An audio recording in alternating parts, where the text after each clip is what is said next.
Hey everybody, Dr. Oliver here for backintelligence.com, and today we're going to talk about the TMJ joint and how it becomes dysfunctional, what symptoms you can get, and how to treat it. And if you haven't done so yet, click the subscribe button below so you can get more access to great videos that we produce, and you'll be the first to know about them.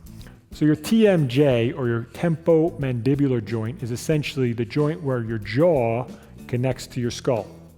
It's a ball and socket joint, which means there's a ball on your mandible, which is your lower jaw, and there's a socket on the skull here, and they articulate together. So this joint is a really problematic joint for a lot of individuals. Some people have direct pain in that joint, other people have clicking in that joint, other people are told that they grind at night by their dentist. That's a common thing where people find out about it, or someone, a loved one that shares a bed with them, they may hear clenching or grinding at night, or you may wake up in the morning with soreness in your jaw. Some people have no pain at all in their TMJ, but it causes symptoms other places, specifically in your neck. It can trigger headaches for individuals. It's very common to see. It can also lead to ringing in the ear. There's a variety of symptoms, if it becomes problematic enough, can be caused by your TMJ becoming dysfunctional. And when your TMJ becomes dysfunctional, they call it TMD, temporomandibular dysfunction.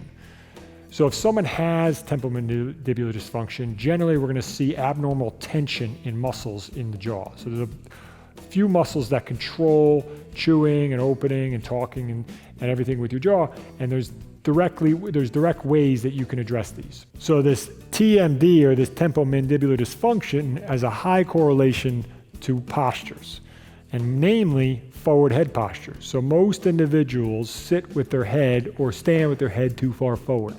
Well, as your head moves forward, your jaw actually moves backwards. So your head's moving forward, your jaw is moving backwards. It's actually putting abnormal stress and strain on that TMJ, on that joint.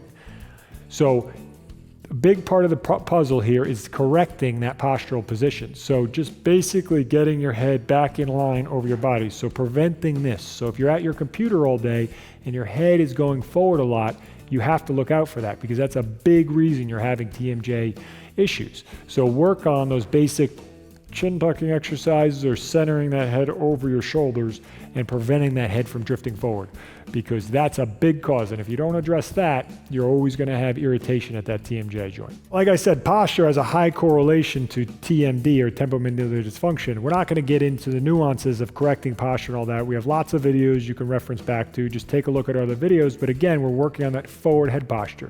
So we're trying to keep that head centered over our body, not letting it drift forward. So we're going to go over two specific muscles that we tend to see become tight and problematic, and ways that you can address them at home. So the first one's going to be your temporalis muscle.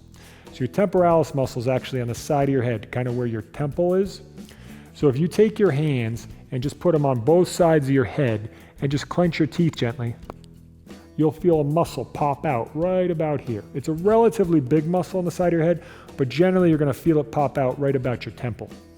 That is your temporalis muscle. So once you find it, then you can take two fingers, you can do both sides at the same time, and you're just going to do little circles around looking for tender spots.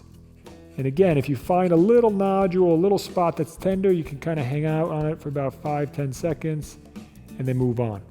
Keep looking for the tender spots. You spend about 30 seconds to a minute in this area, really working it out. Be careful over your temple, the softer part of your head here. Don't mash in too hard, because you can trigger a headache. So just work lightly over that area. But again, if you find a tender nodule, just kind of hold it, do little tiny circles, 5 to 10 seconds. So again, we're going to use two fingers, and we're going to apply gentle pressure again along this temporalis muscle. It's a pretty big muscle, so you're going to want to look around from basically above your ear and back, look in your hairline, and you're just doing little circles. If you find a spot, just kind of hold it and hang out on it about 5-10 seconds. And ideally, as you work more on this, it'll become less tense and less sore. The second muscle we're going to talk about is your masseter muscle. Your masseter muscle is found right here in your cheek. It basically comes off of this bone here and attaches down into your jaw. So to find this muscle, again, we're going to take our hands, we're going to put them right on our cheeks this time, and we're going to clench. You're going to feel a muscle pop out right about here. That's your masseter muscle. It runs up and down right here. So that masseter muscle, you're going to want to self-massage. You can do it two ways. You can work on the outside or the inside. We'll show you the outside first. So take two fingers. Again, you're going to find that muscle. So clench your teeth. And then you're going to do rubbing. So take those two fingers, and you can do both sides at the same time. I'm going to just show you on the right. And you're just going to be massaging around. Again, if you find a little spot that's tender, just kind of hang out on it, do a little circle, and work around. If you lose where the muscle is, just clench your teeth again. It'll pop out. So about 30 seconds to a minute you're going to spend massaging. Again, do both sides at the same time and see if you can work on those little areas. And the second way is to go in the mouth. So you're going to just go in the mouth. Again, you're going to use your thumb on the inside of your cheek, your pointer finger on the outside. So you're going to go in and pinch that muscle and kind of pull through. So the thumb would go in the cheek, and then the pointer fingers on the outside, you pinch them together. And as you pinch together, you're going to pull through the muscles. You're going to pull your hand out of your mouth. If you get to a spot that feels tender, like a little pea in there, again, you can stop on it. You can hold, squeeze for about 5 seconds or so, and then move past. You're going to do this in about 5 spots. You'll start on the bottom, and you'll work your way up. So you do about 5 passes through the muscle. If you feel any tender spots, just again, hold and hang out on those spots. So again, about 30 seconds to a minute. Decide which way you like to do it. It's best to do this generally before bed to kind of deal with the clenching and the nighttime grinding that most people have. Start out with once a day for now. If it gets relatively okay for you, you can go to twice a day. So besides massaging it, there's another little trick you can do. It's a little exercise you can try to inhibit the muscle or get the muscle to relax, and it's actually going to be using some of the muscles. So it's pretty basic, but you're going to take your fist and you're going to place it under your jaw. So what I'm going to do is I am going to open my jaw against my fist. My fist is essentially pushing upwards. My jaw is going downwards. So what we're going to do is apply force, and we're just going to let our jaw open.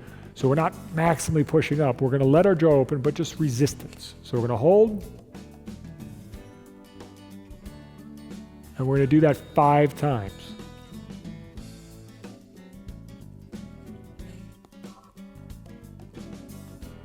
Again, this should not hurt. You may feel a little tenderness in your jaw. That's okay. If it's really tender, just back down the pressure. Initially, you might not be able to do it. So 5 reps of resisted opening with your fist under your jaw.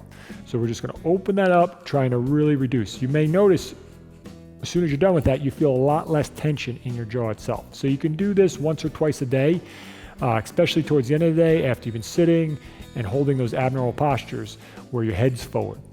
All right, thank you for joining us today. We hope you enjoyed this video. And if you did, please give us a like as well as subscribe to this YouTube channel for more videos just like this.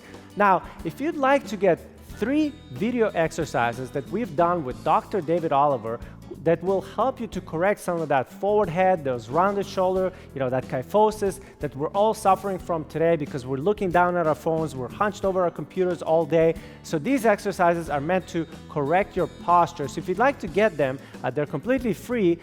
There's going to be a link to get them somewhere here on the video or down below in the description. Just go to that page, enter your email, and we'll send you those videos right away.